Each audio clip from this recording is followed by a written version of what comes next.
Y buenas tardes, Leonardo Fossati. Mirá, vos parece un gavilán allá, vestido medio de negro, a la altura. ¿Qué haces, Leo? ¿Cómo me dijiste? Parece un gavilán.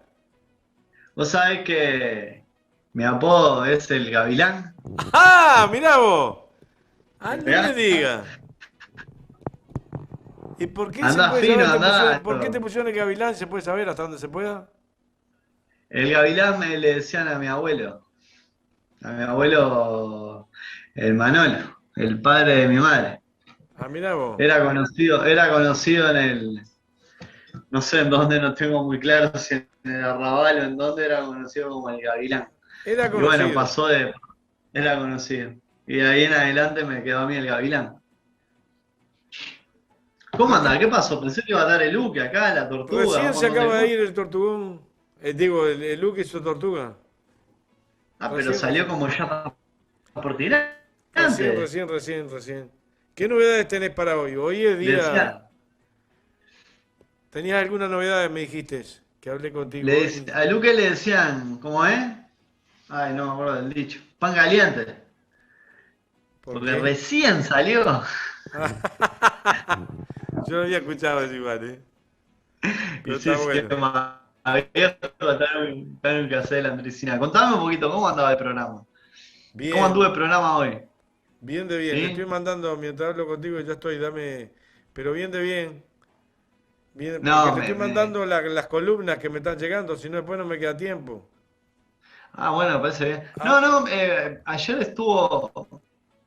Lo que te había dicho que me había quedado como bueno para enganchar esta semana, hoy que es martes, eh, que yo había introducido como esta cuestión de pensar que la ley de urgente consideración, o sea, no se podía dar la discusión de la ley de urgente consideración, de la anulación de los 135 artículos, si no podíamos pensar en clave de que es un avance en materia de detrimento de los derechos de las personas, ¿no? De lo que comúnmente se conoce como derechos humanos. Y en ese sentido yo tiré brevemente tres conceptos, tres nociones bien rápidas sobre lo que se estipula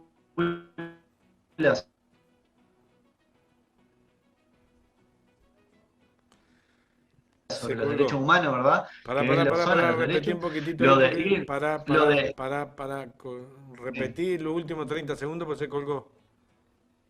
Que decía que pensar la ley de urgente consideración había que pensarlo en clave de discutir cómo se está atacando directamente a varios derechos de las personas, ¿no? Porque los derechos de las personas, o sea, se construyen sobre los principios de inalienabilidad, o sea, que no te pueden quitar los derechos, tus derechos son propios de la condición de ser humano, son irreductibles e indivisibles, lo cual quiere decir que la vulneración de unos, todos los derechos humanos no se pueden reducir a la satisfacción de uno solo, ¿no? O sea, si yo te garantizo uno solo no quiere decir que tenés todos los derechos garantizados, y lo de indivisibilidad también quiere decir y remite a la idea de que la vulneración de uno solo de esos derechos basta para que todo el sistema de protección que un Estado o un organismo brinda hacia las personas se vea vulnerado. Y la ley de urgente consideración pone en tela de juicio eso porque ataca pilares que son por distintos flancos la vulneración de distintos derechos. Entonces ayer Pablo Andrade, perdón que yo vine y me metí como cachetazo, así ya hablar de esto, pero ayer, ayer Pablo Andrade hablaba del tema de los artículos que tienen que ver con la no obligatoriedad del pago a través de entidades bancarias de los sueldos, ¿verdad? Sí, sí, ¿Cómo está? yo te estoy mirando. Es Bueno, más, voy a dame tomar un una mate. señal, da una mano, algo, hace algo. ¿Ah? Algo, estoy O en la haceme una mano. guiñada o algo. Hace Hola, algo. Luis, Pedro, José, Jorge, no, Leo. El golero. No te me achiques, Leo, no te me achiques, que vas muy bien. Íbamos a hablar estamos No, hablando. no. Yo no me achico, solo pedí una señal de vida. Lo que decía era, porque estoy afuera y Te tengo un gusta que te internet. interrumpa, te gusta que te interrumpa. Después los televidentes me dicen, vos, ¿por qué le interrumpí a Leonardo? ¿Por qué le interrumpí? Bueno, escuchame, ayer Pablo Andrade, que llama, Pablo ¿no? El Andrade de ministro AEBU. de... De AEBU, integra el Consejo Central de AEBU. En representación de Ah, los él jubilados. hablaba de este... Bien. Él hablaba de esta cuestión de la no obligatoriedad que ahora existe de no pagar los sueldos. De hecho, a través de entidades bancarias. De hecho, uno de los senadores de la República, defensores del NO y de la LUC, salió vanagloriándose de que en un pueblo donde viven 90 personas la gente puede cobrar en efectivo y no tiene que ir hasta no sé dónde para cobrar. Bueno, eso que puede ser una cuestión pensada y muy difícil de explicar, ¿no? Para que la persona lo comprenda, porque es la importancia de tener grados de formalidad dentro del Uruguay, ¿verdad? Y que la LUC, algunos de ellos los desmorona y va en detrimento. Lo podemos pensar en clave de los artículos que atentan contra la vivienda. ¿Por qué? ¿Cuáles son los mecanismos de acceso a una garantía de alquiler que se le piden a una persona? Generalmente son mecanismos, generalmente no, en la totalidad de los casos son mecanismos formales, como por ejemplo, tú poder demostrar frente al Estado que tenés determinada capacidad y solvencia económica, y que esa solvencia económica y capacidad de pago, capacidad económica, son demostrables a través de el sistema previsional del país, que te da un legajo con tu historia laboral, pero igual o más importante es la posibilidad de demostrar ante un ente que brinda una garantía de alquiler, ¿no? De que uno cobra un por X monto. Entonces, si nosotros sumamos, ¿no? La posibilidad que brinda la LUC de aumentar los pagos por fuera del mercado formal, es decir, los pagos en negro, y a su vez lo combinamos con la posibilidad que brinda la garantía sin alquiler, ¿verdad? Porque esas personas al recibir un pago informal no pueden acceder a garantías de alquiler, entonces como no pueden acceder a garantías de alquiler, van a alquilar sin garantía, lo cual les rige la normativa, ¿verdad? Que está regulada en los artículos de la LUC que estipula el acotamiento de los plazos para los desalojos. Por lo tanto, una persona cobrando su salario por fuera de la formalidad, seguramente ese no sea su único problema, sino que su problema también puede llegar a ser que sufra alteraciones en ese salario, por al no tener un mecanismo de regulación tan formal como la mediación de un ente bancario, ¿verdad? Eso puede llevar muchas veces a que el mercado laboral y las patronales especulen con el salario, lo cual de alguna manera va a terminar impactando la posibilidad que esa persona tenga de hacer frente al pago de un alquiler.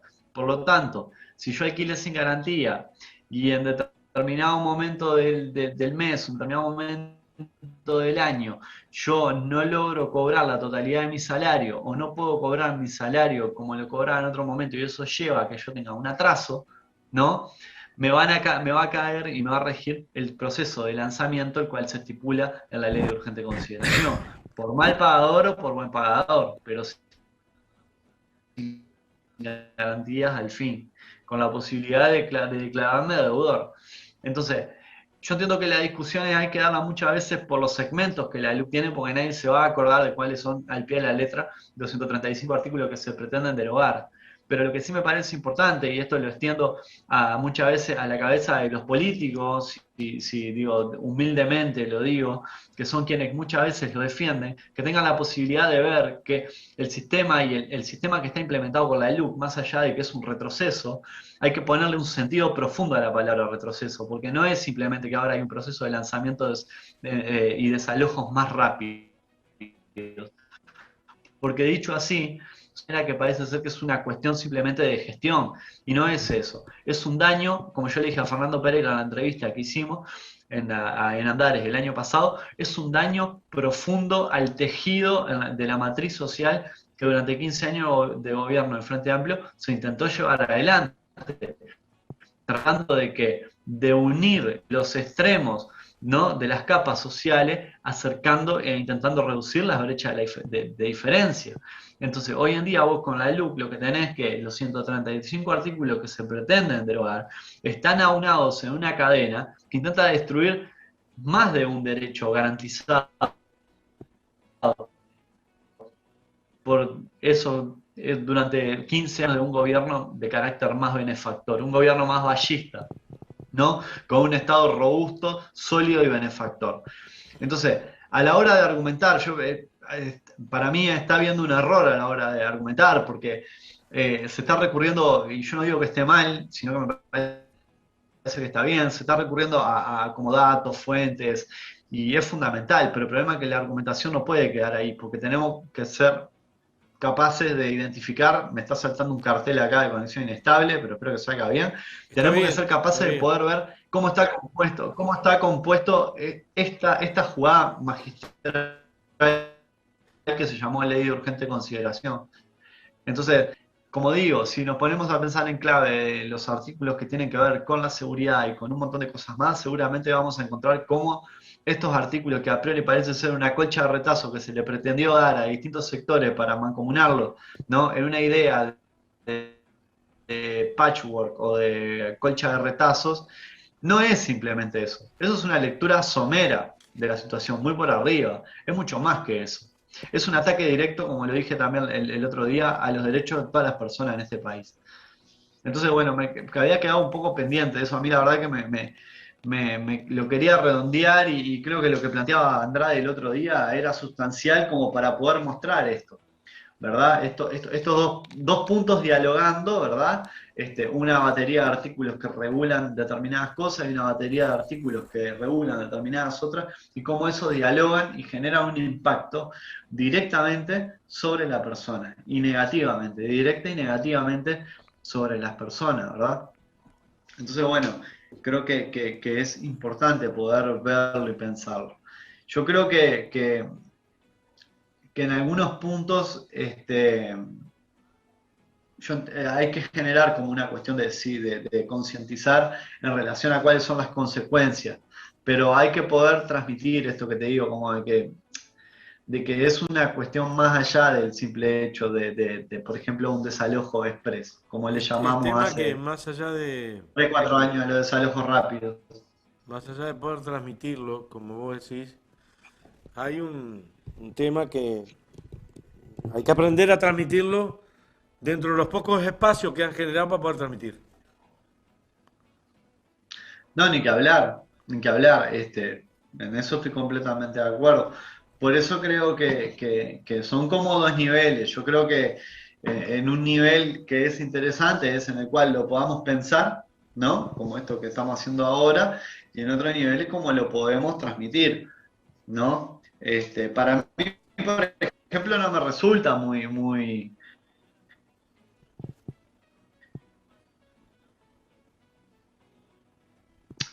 estimulante el hecho de plantear en 3 o 6, Se en me 3 cortó a mí, por lo pronto no me resulta, hay problema en internet ahí. en 6 o 30 días. Yo te estaba escuchando bien. ¿En 6 o 30 días qué? Que me parece que hay que ir un poco más allá. Por ejemplo, en el caso de la vivienda, el hecho de pensar que, bueno, eso, te desalojan en 6 días o te Ah, desalojan en 30 días, te declaran deudor. Porque hay esto que planteaba hace un momento atrás, o sea, hay como otra cuestión más fuerte atrás de eso. Que es como deteriorar, viste, todo un andamiaje legal y de respuesta y de protección a la población. Entonces, eso es lo que está escondido atrás de la LUC. O sea, ese es el principal sentido de la LUC.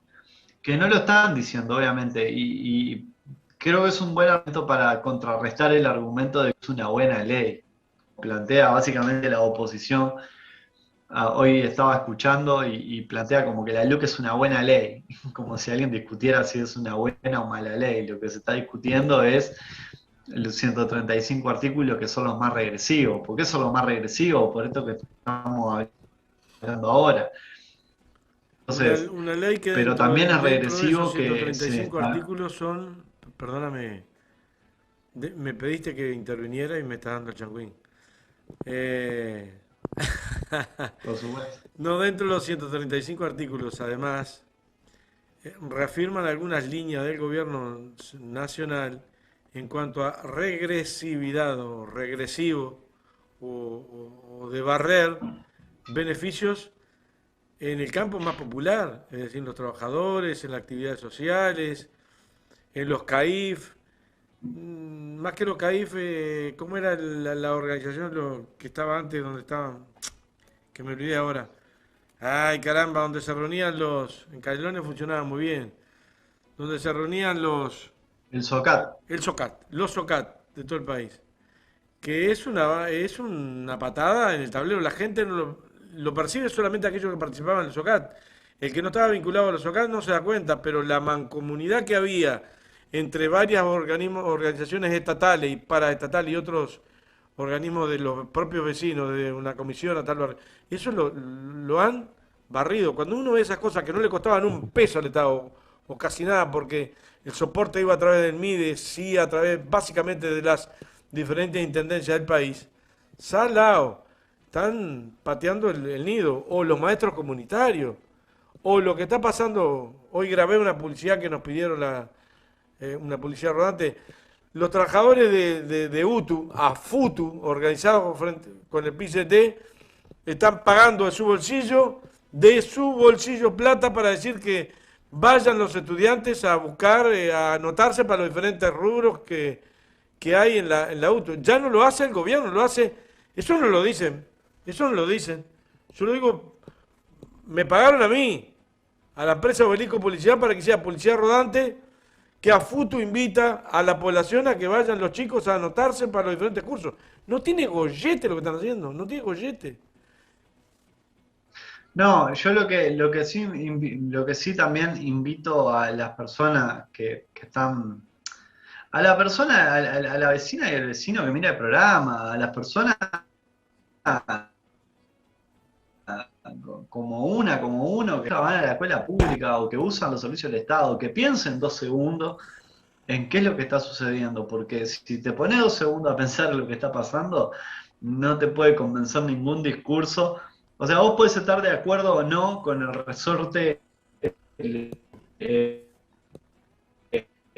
democrático y en relación a eso tomarás una decisión. Pero ahora nadie te va a poder venir a convencer de que estás en un lado está lo antipopular y del otro lado están, o sea, de un lado están los que ponen paro en el gobierno y del otro lado están los que defendemos que hay que anular 135 artículos antipopulares. O sea, nadie te puede tener esa argumentación, como decía el otro día, es como, señores, están defendiendo 135 artículos que son indefendibles, tan indefendibles son que no tienen ni un solo argumento para dar. Entonces, pensemos 2 segundos, quienes todos los días nos tomamos un ómnibus para ir a laburar, pensemos 2 segundos qué son las cosas que están pasando. Y a la hora de ir a enfrentarnos a una urna, tengamos bien consciente que votar en blanco, según tengo entendido, que es un apoyo a la papeleta del no. No va a ser un signo de mostrar como rebeldía ante el proceso democrático o el resorte democrático del referéndum. Lo que sería mostrar una rebeldía frente al proceso democrático del Va a referéndum, ser un apoyo al no. votar anulado, que es diferente. Ahí sí queda imparcial. Si Anular la vota papeleta. anulado, queda imparcial. Mete una papeleta, decir una papeleta al no y queda anulado, que eso no es voto en blanco. El voto en blanco favorece a la opción no. Es decir, que usted vota en blanco, vota no. Está votando a la élite. Pero más allá Está de que votando. vote a la LIC, de que tenga dudas, de que tenga, porque andan videos y cosas circulando por allí, más allá de eso que tú dices, yo brindo una tercera opción, una cuarta, una quinta, una sexta opción. Si vos no estás muy de acuerdo y no entendés mucho el sí o el no, pues la única manera de votar que no estás de acuerdo con ninguno de los dos, porque no lo entendés, es un voto anulado. El voto en blanco no es un voto que diga que represente tu opción, porque el voto en blanco sería no, porque no estoy de acuerdo con fulano, no lo entiendo, el voto en blanco. No, no. Si hoy votas en blanco, si hoy votas en blanco, es votar por el no. Si votas anulado, es decir, bueno, mira, no estoy de acuerdo, no lo entiendo, voto anulado. Digo porque andan con esas cosas circulando. Perdóname la efusividad de algo que me No. papa porque tienen Y tanto por eso te miedo. traje el tema. Le tienen tanto miedo a la discusión. Me enferma que tengan miedo a discutir. Yo que me crié en el medio de la Bueno, discutidera, pero yo no voy a entrar acá porque no es el momento, pero no solo la oposición hay gente que es enferma de la que no quiere discutir. sí, claro. Hay Sí, un claro, montón estoy que de hace acuerdo, años que están tipo, bla, bla, totalmente de bla, acuerdo bla. contigo. Si hay gente que no quiere discutir, estamos enmarcados en una cosa que es media tirada de los pelos. En realidad la sacó el movimiento social. Sí. Y te digo más, no solo que estamos, o sea, yo sé que en los soquetes, como lo definió Franco el otro día, que son varios representan funciones de las cámaras, de las altas cámaras de gobierno, ¿verdad? No tienen ni siquiera los elementos, o sea, no tienen ni siquiera los recursos. ¿Qué pasa? Le están faltando el respeto a la gente, porque, o sea, le están faltando el respeto al electorado. Mienten, brindan información que no es verdadera, tienen un discurso que es engañoso. Brindar información verdadera y mentir, o sea, son dos cosas distintas. O sea, no brindar información verdadera es como, por ejemplo, cuando dicen la LUC es una buena ley. Y mentir es como cuando dicen que si se derogan tal o cuales artículos van a pasar unas cosas horribles porque se van a disparar la delincuencia. Porque no tienen un solo argumento, ni uno solo, ¿no? Que les permita generar una instancia de diálogo, el cual una persona común pueda verlo y lograr discernir por qué hay personas que defendemos una postura de anular 135 artículos y por qué hay personas que defienden la del no. Entonces, es muy triste la verdad verlo y el escenario político es más triste aún, porque nos muestra un perfil de representantes políticos que muchos de ellos no fueron votados, que realmente tienen un corcho en la cabeza. Pero bueno, no quiero aburrir más con el tema de Luke. Quería decirte que estuve mirando algunas cuestiones respecto a Ucrania. Seguramente hoy no hablaste de Ucrania, ¿no? No, te iba a decir, pero vos sabés que andamos una generación lejos a la mía, pero estaba pensando lo mismo mientras estabas en pantalla. Te iba a sacar yo para lo ¿Qué cosa? internacional sobre estos juegos de guerra y qué es lo que está pasando. Hace unos años, tengo 10 minutos, o lo voy a menos, 8 minutos. Lo voy a contar porque capaz que si alguien justo tiene Netflix y está, puede verlo el documental y es una buena antesala a introducirse en el tema de Ucrania, ¿verdad?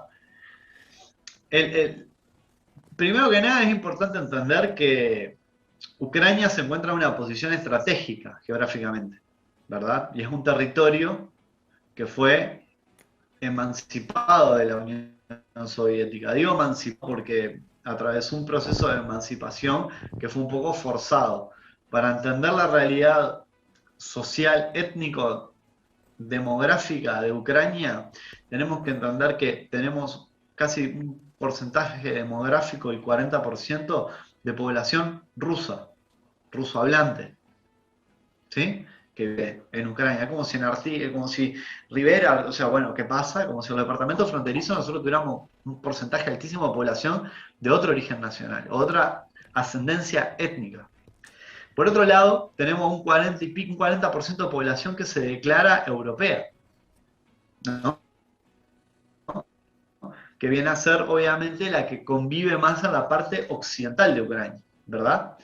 Y no pertenece a las provincias de orden más rusas. Aterrizalo, cuando En el decís año occidental, 2014, aterrizalo, cuando decís occidental es frontera con... occidental, estamos hablando de lo que vendría a ser la pertenencia del mundo más próxima a Europa. Es Ajá. todo el mundo que no limita, básicamente, que está dividido por la cortina de hierro para el otro lado. ¿Tá? El mundo occidental tiene que ver con los países más próximos a los polos europeos como Francia, Alemania, ¿no? Italia y demás. Eso es lo que se conoce como la occidentalización del mundo. ¿Sí? Ucrania se divide claramente en dos, las provincias que están, o sea, claramente en dos en tanto posiciones, ¿no? Están las provincias que son limítrofes a Rusia y las que no. Las que son limítrofes a Rusia obviamente tienen población mayoritariamente de ascendencia rusa y población rusa que vive, ¿no? Y en el otro extremo, en el lado occidental, si estamos mirando un mapa de Europa, en esta parte para acá, ¿verdad? Lo que encontramos es población que se declara de ascendencia más europea y no tanto asiática, ¿sí? En el año 2014 hubo un fenómeno que fue muy conocido en el mundial que se llamó el Euromaidan o la Revolución Naranja. ¿Por qué? Porque ¿qué pasó? Se No, dio no. una serie de protestas en la plaza de Maidan en Ucrania, ¿verdad? Y esa serie de protestas tenían que ver por un descontento nacional respecto al gobierno de Ucrania, que era un gobierno ruso. Hay un documental que estaba en Netflix que se llamaba Winter in Fire, Invierno en Llamas, una cosa así, que narra, como es un documental de corte más, sí, es un documental que recoge testimonios, obviamente, pero a su vez tiene como varias partes que son archivo directo del momento en el que eso estaba sucediendo, no es solo una recreación. Bueno, en ese documental nosotros vamos a ver obviamente toda una cuestión muy de la manipulación propia, de la manipulación argumental, ¿no? Que hacen muchas veces los medios de prensa, los cuales obviamente van a mostrar, esto se los adelanto, sépanlo, es una producción de Netflix, va a mostrar claramente por un lado, un gobierno opresor prorruso, ¿no? Con unas características casi stalinistas, y por otro lado, un conjunto de personas que se manifiestan en aras de la libertad y que en realidad lo que están reclamando es la anexión de la incorporación de Ucrania a la Unión Europea. ¿Sí? Bueno, eso obviamente lleva a un desenlace terrible, ¿no? Con el derrocamiento del gobierno, una represión brutal del Berkut. El Berkut era la policía paramilitar ucraniana, ¿verdad? De entrenamiento ruso, Spetsnaz y cosas así, ¿verdad? Eso lleva a una represión brutal, la muerte de miles de manifestantes. Señalaste ahí el mapamundi y Estoy en poné eso, estoy en Ucrania ahí. eso, estoy en eso. Apuntar, digamos. Ah, Estamos trabajando con en Florencia. el documental básicamente lo que vamos a ver un poco es, y a mí lo que me interesa si alguien tiene Netflix y lo puede ver, es que lo vea porque lo importante es recuperar los relatos, porque acá no se trata de defender a ultranza una postura, sino de poder entender cómo las sociedades atraviesan procesos históricos, que son procesos dialécticos que condicionan su desarrollo a posterior. Más allá de eso, entender que los procesos históricos que las sociedades atraviesan, existen factores que son externos, ¿verdad? Y que son impulsados y que exceden las capacidades propias de cada sociedad de conducir sus procesos de transformación.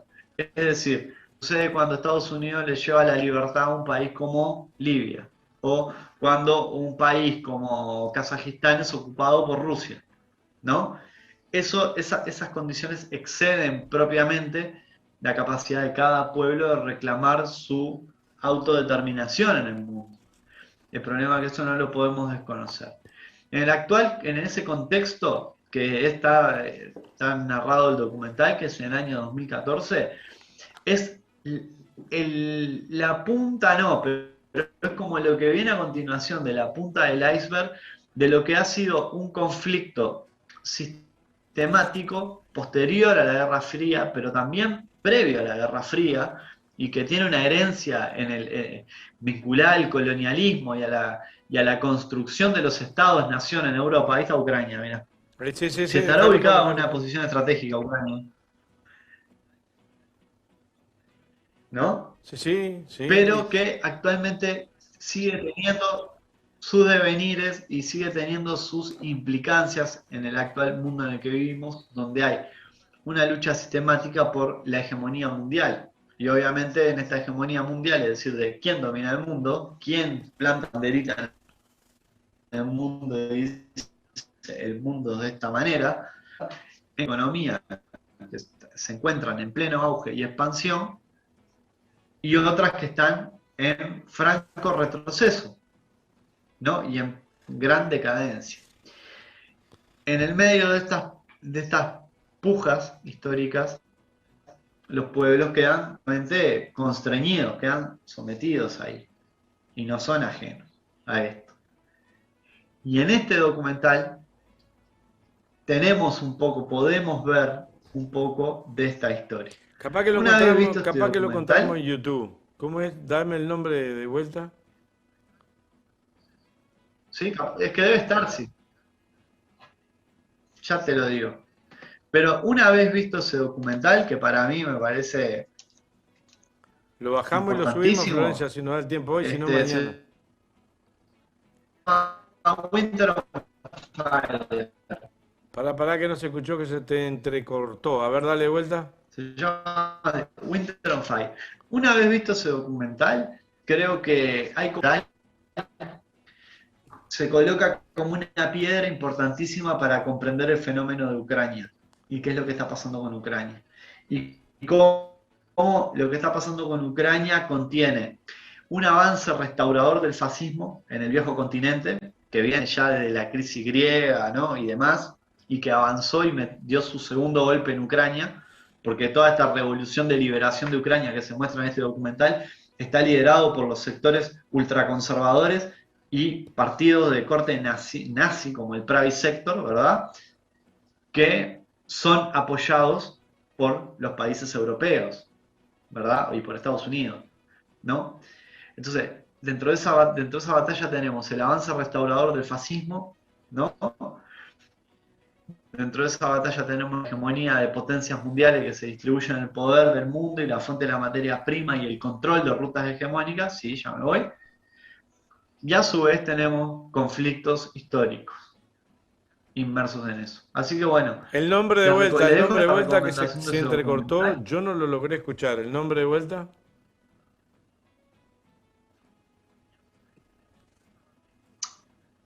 Se llama Winter on Fire. Winter Invierno on Fire. En llamas. ¿Lo notaste, Florencia? En Yorka, aprendiendo inglés. Gente, ¿cómo aprendiendo? ¿Sabés lo que le enseñé a hablar a Trump yo? Escuchame, no tenés idea. Nos vamos. Sí, ¿no? Nos vemos. Chao, hasta mañana. Chao. Gracias, Leo. Mañana te mandamos la columna. Amigos, nos vemos. Chao, hasta mañana. Sí. Chao. Chao. Pasen bien.